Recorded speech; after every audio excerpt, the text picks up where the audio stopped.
নমস্কাৰ বন্ধু বান্ধৱীসকল, কি খবৰ আপোনালোকৰ? আশা কৰোঁ সকলোৰে ভাল। মোৰ নতুন এটা ভিডিঅ'লৈ আপোনালোকক পুনৰ স্বাগতম জনাইছোঁ।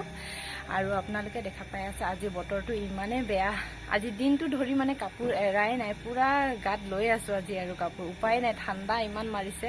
আৰু তাৰ ওপৰত এই কাপোৰ ধুই লৈছোঁ যোৱাকালিৰ কাপোৰ আজিলৈকেও শুকা নাই। তাৰ উপৰিও আৰু ৰাতিপুৱা ধুইছোঁ মই বাকেটত কমফৰ্ট দি টিকাই কিনে থৈ দিছোঁ। আৰু এই কাপোৰখিনি আপোনালোকে দেখা পাই আছে নহয়, একেবাৰে মানে ছেকেণ্ড হেণ্ড বজাৰটোৱে আৰু উপায় নাই। ল'ৰা ছোৱালী আছে, কি কৰিবি, নুধুলেও নহয়। তো শুকাব নুশুকাব তাৰ একো ঠিক নাই। আৰু এই দেখি কাপোৰকেইটা বাকেটত মানে পূৰা টিকাই থৈ দিছোঁ। নতুন কমফৰ্ট আনিছিলোঁ আৰু কমফৰ্টটো যি দেখিছোঁ এয়া ৰাতিপুৱাৰ পৰা টিকাই থৈ দিছোঁ কাপোৰ, মানে একেবাৰে গোন্ধই নাই। এতিয়া কি বুলি ক'ম আৰু, ডুপ্লিকেট বুলি ক'ম না কি ক'ম আৰু নাজানো। ইমান টাইম হৈ গ'ল টিকাই থৈ দিয়া, এতিয়ালৈকে জানো গোন্ধ কাপোৰত নালাগাকৈ থাকিব জানো? লাগিবই লাগে মোৰ মতে। তো এয়া ডুপ্লিকেট বুলিয়ে ক'বলৈ লাগিব।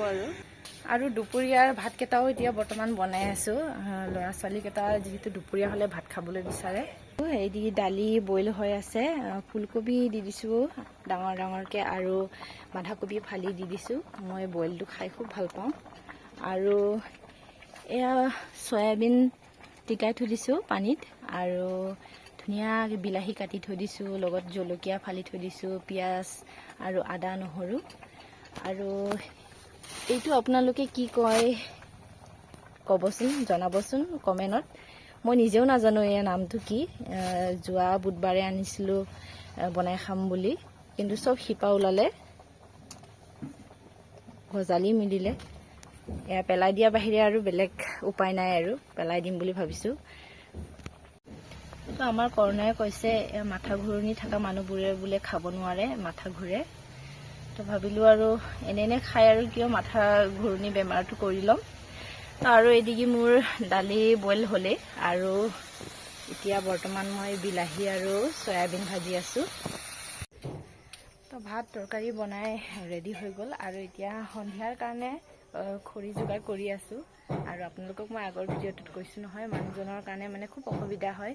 সন্ধিয়া হ'লে অলপমান জুই লগাই তাক তাপ দিব লগা হয়, জুইৰ তাপ দিব লগা হয়। তো মালিকগৰাকীৰ পৰাই অকণমান জেগা খুজিলোঁ জুই লগাবলৈ, আৰু দিছে। আৰু জেগাটো আপোনালোকক দেখুৱাই আছোঁ মই। তো এইখিনি জেগাই দিছে, এইখিনিতে যোৱাকালিও জুই লগাইছোঁ ইয়াত। এয়া খৰি 2-3 ডোখৰমান আছে, আৰু এইখিনি জেগাতে লগাম বুলি ভাবিছোঁ সন্ধিয়া। আৰু যিহেতু ঘৰৰ নিচিনাটো নহ'ব, টাউনত খৰিৰো অভাৱ হয়, আৰু গাঁৱততো আৰু ঢেৰ গছ গছনি, মানে খৰিৰে আকাল নপৰে। আৰু ইয়াত যেনে তেনে এইবোৰকে জ্বলাই দিব লাগিব। আৰু তেনেকুৱা ইয়াত খৰি খেৰো নাই, খুব কষ্ট হয়।